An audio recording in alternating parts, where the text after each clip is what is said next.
Now, Rabbi Chaim Berlin, every year on the Haggadah Shel Pesach, there's a section where you sing, at the end, you sing the Song of Songs, the Shir HaShirim, at the end of the Haggadah.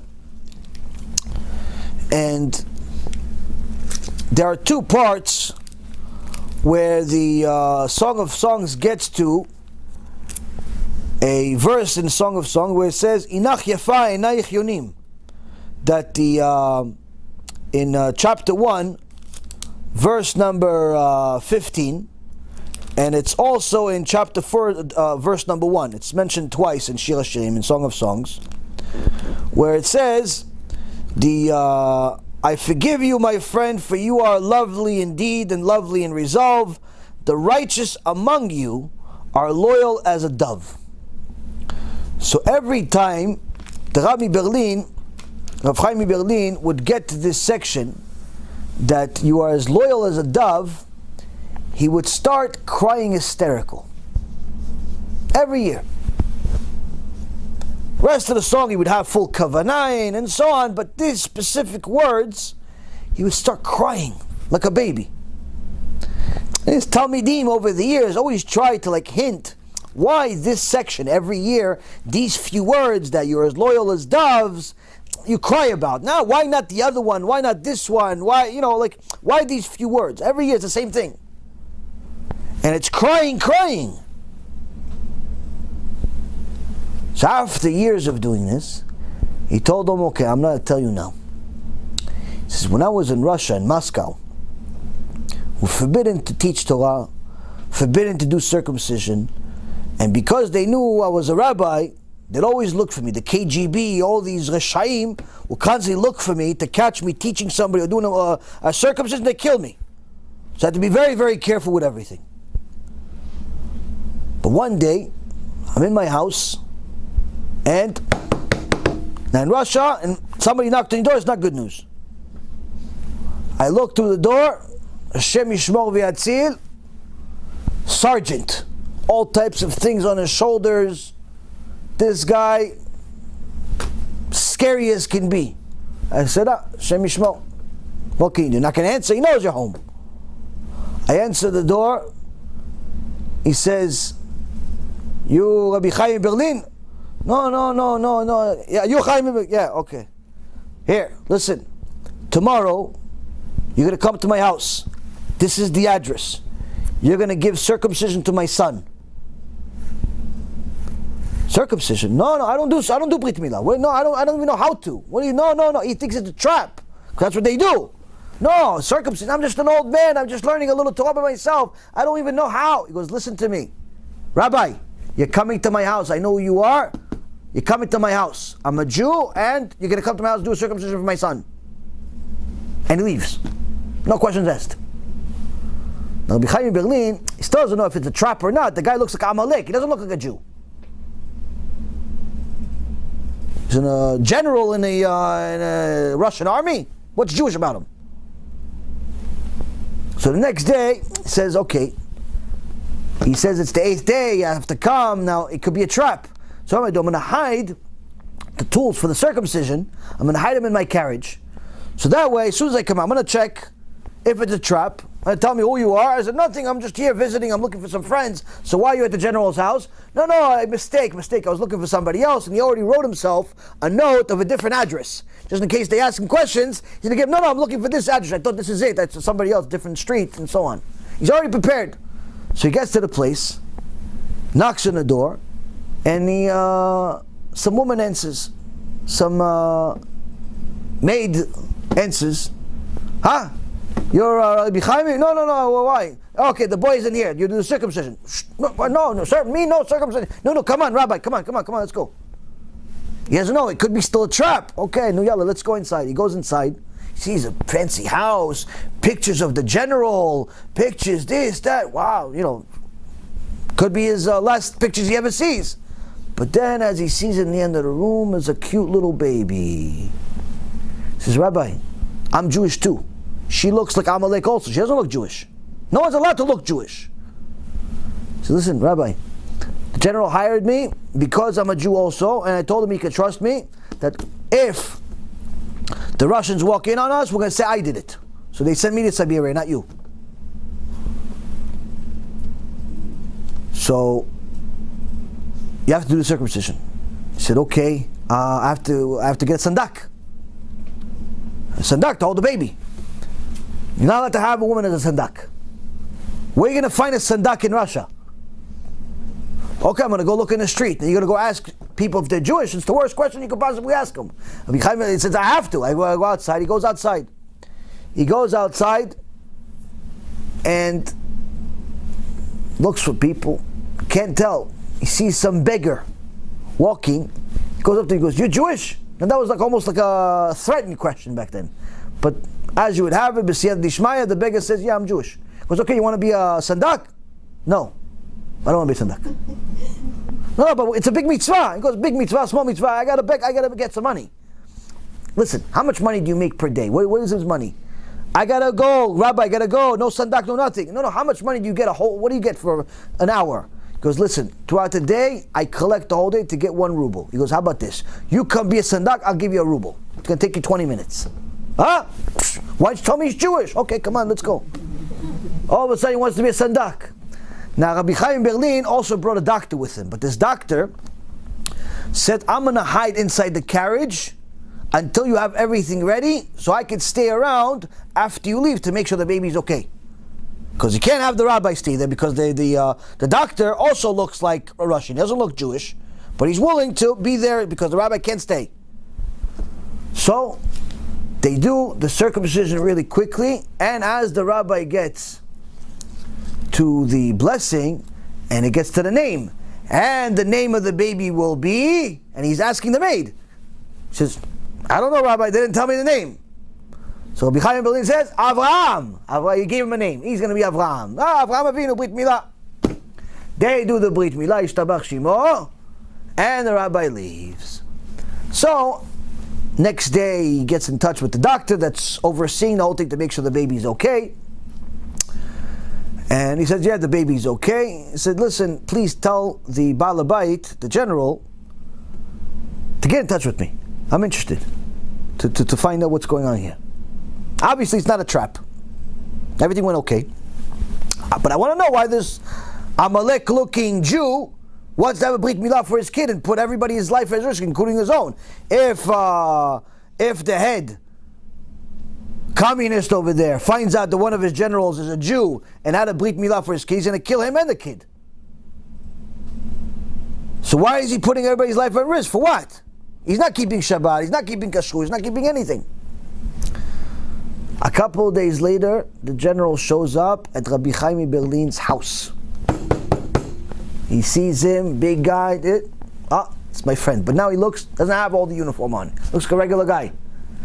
Yeah, you were looking for me. I heard you need some money for the Brit Milah. Here, I brought you 10 rubles. Rabbi Chaim Berlin says, no, chas v'shalom, I don't want any money. Because, so what do you want? Says, I want to know why. You're not exactly, what's Jewish about you exactly? You're not keeping Shabbat. You're not keeping Kashrut. You're not keeping family. What are you keeping? You go with them to all of their communist things. You're inside their army. You're inside everything. You're the hero over there. What's to you in Judaism? Why would you put your own life at risk and your kid's life at risk for Brit Milah? Like, why? And the general tells him this. He says, Rabbi, listen, I don't know how long this communism thing is going to last. But I do know that Judaism and the Torah, that's going to last. Because it lasted and it survived all of its enemies for millennia. No matter who came after them, no matter why they came after them. The only survivor to all of the enemies of the world has been the Torah and the Jewish people. So surely I know that whether communism is here or not, Judaism is going to be here. And if communism is not here and my boy grows up one day and he wants to go back to his roots, I surely do not want the circumcision to stand in its way. I want him to have an easy entry back to his roots. At that moment, Rabbi Chaim Berlin started crying. He says, it says in the Gemara, one of the fantastic things that I learned in my life, Gemara Bava Batra, page 23b, says that if you walk under a tree and you see that there is efrochim, there's little birds, but they're newborns, how do you know where they belong to? If you see there's a nest in the tree, if it's within 50 amot, which is about 100 feet away from the tree, then those little birds, those little chicklets, belong to that nest. But if it's further than 100 feet, then it belongs somewhere else. Then they're not from that. They're not connected to that nest. He says, Am Yisrael is just like those birds, where no matter how far they go and what they do, they constantly look back at the nest. Did I go? Did I cross the line? Oh no, I'm still here. Did I cross the line? No, I'm still here. I'm far, but I'm not past the line. You could still tell that I'm connected to the source. I'm not keeping, I'm not doing, but you could still tell that I'm connected to the source. Your eyes are beautiful. What is it? Your eyes are beautiful. You are the doves. The doves, the loyal doves. Your eyes are beautiful, the loyal doves. Your Am Yisrael, your eyes are beautiful because no matter what, no matter where you go, there's still that little spark that keeps you in. There's still that little spark. He says, okay, he doesn't keep Shabbat, he doesn't keep kosher, but you know what? He goes to shul once a year. On Yom Kippur. But he goes. He doesn't keep this, he doesn't keep that, but you know what? He keeps kosher for no reason, but he does it. He doesn't do this, he doesn't do that, but if you tell him, listen, take advantage of people in your business, he says, no, why? I'm a Jew, I can't be that. But you don't keep anything Jewish. No, listen, we're Jewish people, we're honest people. I don't do it. Meaning there's always something that's connecting him. He hasn't lost himself. And Rabbi Chaim Berlin says, look at that. This Jew that was mamash on Amalek's army still wanted to keep that connection alive. He didn't want to cross that line and look like he belongs to a different nest, to a different breed. And that's why I cry. Rabotai, if a person looks into themselves and they look at their blood and they look at their eyes and look at their nose and look at their food and look at their life and look at them, all of those different things, you'll see that your entire life and everything that has to do with it, everything that's around it, always connected you in one way or another back to the source. Even if you didn't know why and you didn't even do it intentionally, somehow it was always connected. Something that happened to you 5 years ago, before you even knew whether there's a God or not. Today you realize that had to happen in order to connect you to the point that you are in today. Why? HaKadosh Baruch Hu didn't want you to go too far from the nest. He's not going to bring you himself, but he'll do everything possible to keep you connected. What gets you disconnected?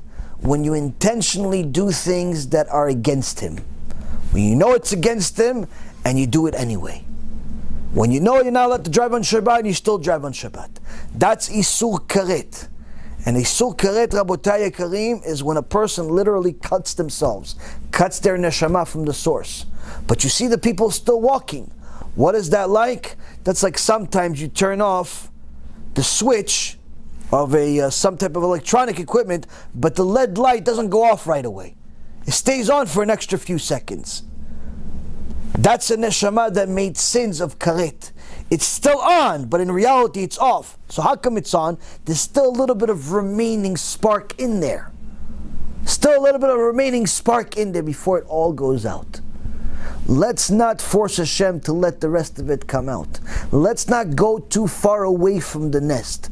Let's recognize the Creator and His creation through all the things that we see on a day-to-day basis. You wake up in the morning, remember to be grateful. You wake up in the morning, you go to the bathroom, remember how wonderful it is that your body works. You have food to eat, don't complain about the food tasting or not tasting a certain way. Be happy you have food to begin with. You have a job, be happy about the job even if you don't like the job. There's plenty of people, I promise you, are begging for jobs right now. You don't have a job but you still have food to eat, that's a miracle of its own. Hashem gave you the wisdom or the know-how or some type of miracle that you have money bichlal. There are so many things we have to be grateful for. That's the beginning of every Jew's life. If you're grateful, you'll be able to connect to Hashem. If you're ungrateful, chas v'shalom, you'll get yourself, just by that bad character trait, too far away from the nest and you can lose everything because of it. That's why HaKadosh Baruch Hu put so many details into every one of the creation. Because if you delve into it, you look into it, it becomes much easier to become grateful for it. Because there's just simply so many miracles that have to happen just for you to exist. Needless to say, all of the miracles that you want Hashem to do for you are much smaller than the ones that you need in order for you to exist. What do you need, a car? What? Is a car a bigger miracle than you breathing? You need a job. What? Is you breathing? Is you breathing a smaller miracle than Him giving you a job? A zivug. What? Is you finding Hashem picking somebody out of 8 billion people that's the right person for you, and out of that, the Jewish people, right, just one. Is that a bigger miracle than you having these 2 balloons you call eyes and they record everything? All of the things you want are smaller miracles than the things you take for granted. Why do we take them for granted? Because we don't notice them at all. If we start noticing them and being grateful for them, it becomes much, much easier for us to become a better version of ourselves that's much closer to the nest and Bezrat Hashem inside the nest and bringing others with us. Bezrat Hashem will have our next year on Tuesday night in Torah. Until then, Baruch Adonai Leolam, Amen ve'amen.